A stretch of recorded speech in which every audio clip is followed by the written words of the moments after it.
नमस्कार फ्रेंड्स, स्वागत है एक बार फिर से आप लोगों का। और आज के इस वीडियो में हम लोग बात करेंगे झारखंड चौकीदार की भर्ती का। नोटिफिकेशन लगभग कुछ जिलों से चालू हो चुका है आज से।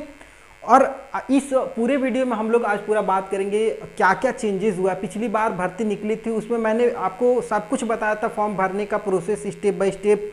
इसमें सबसे बड़ी दिक्कत क्या होती है ना, ये ऑफलाइन भर्ती है। फॉर्म जो होता है वो ऑफलाइन के माध्यम से भरा जाएगा, तो फॉर्म को कैसे भरना है वो मैं बात करूंगा इस पूरे वीडियो में।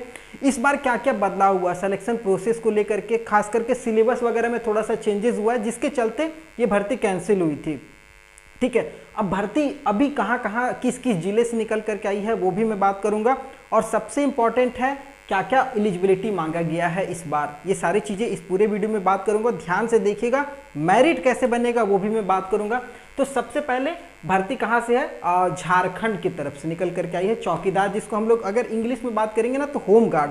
अब लोग कहेंगे चौकीदार होता क्या, तो चौकीदार अगर आप ग्रामीण क्षेत्रों में रहने वाले लोग हैं तो चौकीदार का बहुत बड़ा रोल होता है। देखिए, कोई भी छोटा मोटा झगड़ा या कुछ ऐसा बातें हो जाती है गांव में तो पुलिस सबसे पहले नहीं पहुंचती है, तो वहां पर चौकीदार जो होते हैं गांव के कोई स्पेसिफाइड पर्सन जिसको सरकार नियुक्त करती है, उनसे ही सारा कुछ पुलिस जो है इंक्वायरी करती है। तो उनके द्वारा बहुत चीज़ें होती है, तो उनका एक अपना पावर भी होता है और प्लस वो सरकार के आदमी होते हैं, तो सैलरी भी सरकार की ही मिलेगी, फैसिलिटी वगैरह भी मिलेगी। तो झारखंड में ये चौकीदार की भर्ती निकाली गई और अभी जो भर्ती निकल करके आई है वो गुमला जिला से निकल करके आई है। और ये भर्ती जो है धीरे धीरे हर जिलों से निकल करके आने वाली है। गुमला है, जमशेदपुर है, आपका फिर हजारीबाग, रांची, बोकारो, सब जगह से निकलेगी धीरे धीरे।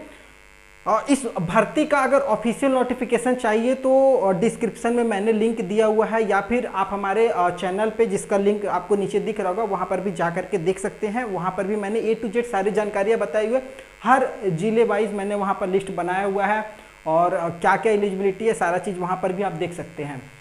तो चौकीदार की भर्ती है गुमला जिला में, 226 सीट है अभी फिलहाल में गुमला जिला में निकल करके आई है। ठीक है, ये चीज़ ध्यान दीजिएगा। और आगे जो जैसे जैसे भर्ती आएगी वैसे वैसे मैं अपडेट कर दूंगा।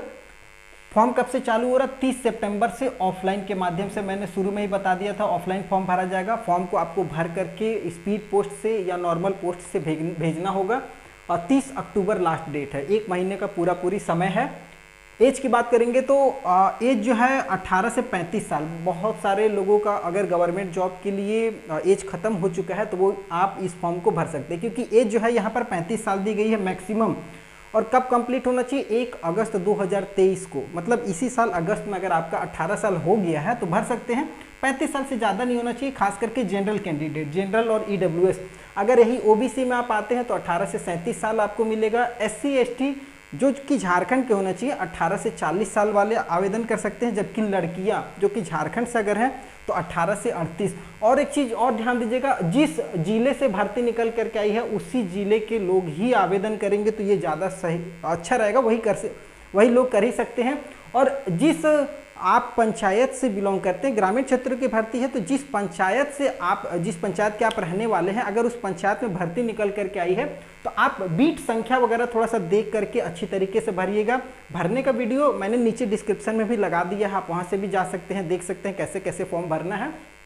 ठीक है, एजुकेशन की बात करेंगे तो मात्र 10th पास है, इसके अलावा कुछ नहीं चाहिए। 10वीं पास वाले कोई भी कैंडिडेट आवेदन कर सकते हैं, खास करके अगर झारखंड में पढ़े लिखे हैं तो और बढ़िया है। आगे बात करते हैं फ़ी। कोई चार्ज नहीं है, कोई शुल्क नहीं है। पिछली बार जबकि 100-200 रुपये ऐसे DD वगैरह बन रहा था, इस बार नहीं रखा गया है, तो फ़ी का कोई टेंशन नहीं है।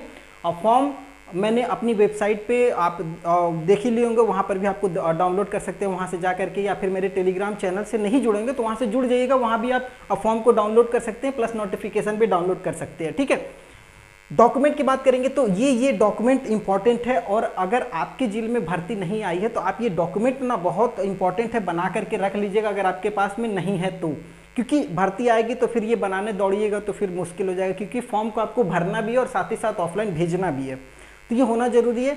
10th का मार्कशीट होना चाहिए। जाति प्रमाण पत्र, अगर कास्ट में आते हैं तो झारखंड का जाति प्रमाण पत्र। आवासीय बहुत इंपॉर्टेंट है, ये जरूरी है, ये सभी के लिए, चाहे जनरल में, OBC, SC ST कोई भी हो, आवासीय चाहिए, तभी तो आपको पता लगेगा कि आप उस जिले के, उस गांव के निवासी हैं, इसलिए ये चाहिए। अनुभव प्रमाण पत्र, एक्सपीरियंस वगैरह, अगर मान लीजिए कोई है आपके पास, होमगार्ड वगैरह में ड्यूटी किए थे या फिर NCC वगैरह में है तो वो लगा सकते हैं। आधार कार्ड होना चाहिए, 2 पासपोर्ट साइज कलर फोटोग्राफ होना चाहिए। ये सारे डॉक्यूमेंट को सेल्फ अटेस्टेड मतलब जीरोक्स करवा करके और उस पर अपना साइन वगैरह करके ही भेजना फॉर्म के साथ। कैसे भेजना वो वीडियो आपने देख लिया होगा। सिलेक्शन प्रोसेस की बात करेंगे तो इस बार थोड़ा सा बदलाव हुआ है और रिटन एग्जाम है। देखिए झारखंड की बहुत सारी भर्तियां निकल रही थी जिसमें पहले बोला गया था कि आपको दौड़ वगैरह होगा, लेकिन यहाँ पर रिटन रखा गया है। उसके बाद पीईटी पीएसटी जिसको शारीरिक क्षमता की बात करेंगे, दौड़ हाइट वगैरह है। उसके बाद मेडिकल होगा, फिर ज्वाइनिंग हो जाएगी अच्छी खासी, ठीक है। लिखित परीक्षा की बात करेंगे तो रिटन एग्जाम जो होगा बोला गया मात्र 50 नंबर का रिटन एग्जाम होने वाला, जिसमें सामान्य ज्ञान जो झारखंड से रिलेटेड बेसिकली होता है उससे रिलेटेड आपका सवाल रहेगा और प्लस स्थानीय या जनजातीय भाषा में से सवाल रहेगा। आप जो ये वाला जो है ना सामान्य ज्ञान, ये तो आप तैयारी कर लीजिएगा, लेकिन ये वाला जो इंपॉर्टेंट है स्थानीय या जनजातीय भाषा, तो इसमें से कोई एक भाषा खड़िया, मुंडारी, कुड़ुक और नागपुरी में से कोई एक भाषा से आपको सवाल रहेगा। जो भी आप लीजिएगा उससे आपको मिल जाएगा, आराम से तैयारी कीजिएगा, कोई दिक्कत नहीं है।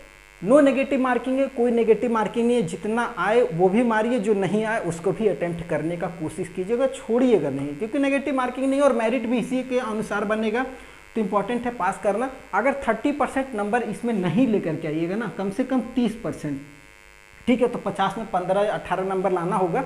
अगर इतना नहीं आएगा तो फिर दौड़ वगैरह में भाग नहीं ले सकते। दौड़ में भाग लेने के लिए कम से कम 30% लाना पड़ेगा 50 में।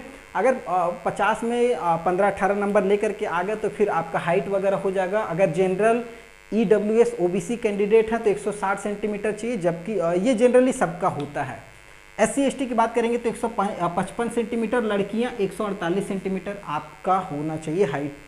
अगर दौड़ की बात करेंगे तो 1 मील, जिसको अगर इंग्लिश में कहें तो 1.6 किलोमीटर की दौड़ है लड़कों के लिए। अगर 5 मिनट में दौड़ पूरा करते हैं, 5 मिनट या 5 मिनट से पहले, मतलब 4 मिनट 3 मिनट जितना भी कर लीजिएगा, 20 नंबर मिलेगा। और अगर यही 5 मिनट से लेकर के 6 मिनट के बीच में करते हैं तो 10 मिनट मिलेगा, ठीक है। तो 6 मिनट के बाद अगर होता है तो आपको डिस्क्वालीफाई, बाहर हो जाइएगा, कोई फायदा नहीं है। लड़कियां ध्यान दीजिएगा, आपको भी सेम उतना ही दौड़ है, 1.6 किलोमीटर 1 मील। 8 मिनट में अगर लड़कियां पूरी कर लीजिएगा तो आपको 20 नंबर मिलेगा। और यही अगर आप 8 मिनट से ज़्यादा 10 मिनट तक ले लेते हैं समय तो आपको 10 नंबर मिलेगा। 10 मिनट से ज़्यादा लीजिएगा तो बाहर हो जाइएगा। मेरिट जो बनेगा ये बहुत इंपॉर्टेंट है। रिटेन आपका पीईटी वगैरह सब कुछ मिला करके आपका रिटर्न बनेगा, प्लस आपको साइकिल चलाने आना चाहिए, ये बहुत इंपॉर्टेंट है। हाँ, जिन्होंने भी GDS वगैरह ग्रामीण डाक सेवा का फॉर्म भरा होगा वो जानते होंगे ये सब चीज़ें ज़रूरी है, ठीक है। सैलरी की बात करेंगे तो सैलरी भी आपको 5000 से लेकर के 18000 तक की सैलरी आपको बनेगी। लेवल 1 का पेमेंट है, ठीक है, लेवल 1 ये पेमेंट है। और अगर इस पेमेंट में आप जॉब कर सकते हैं, अगर आप एलिजिबल हैं तो ज़रूर कीजिए। और सबसे अच्छी बात क्या है ना कि आपके अपने घर में जॉब मिल रही है, घर में रह करके पैसा कमाने का बेहतरीन मौका, वो भी गवर्नमेंट की तरफ से। तो फॉर्म ज़रूर डालिएगा। डालने का वीडियो मैंने फॉर्म कैसे भरना वो मैंने बनाया हुआ है ऑलरेडी, आप देख सकते हैं। और टेलीग्राम चैनल से नहीं जुड़े हैं तो जुड़ जाइए, क्योंकि आगे सारी भर्तियां आने वाली हैं और लेटेस्ट में बहुत सारी भर्तियां आई हुई हैं, वो हमारे टेलीग्राम चैनल पे आपको लगातार अपडेट मिलते रहता है, ठीक है। तो फिर किसी नए वीडियो में मिलेंगे दोबारा से, तब तक के लिए जय हिंद।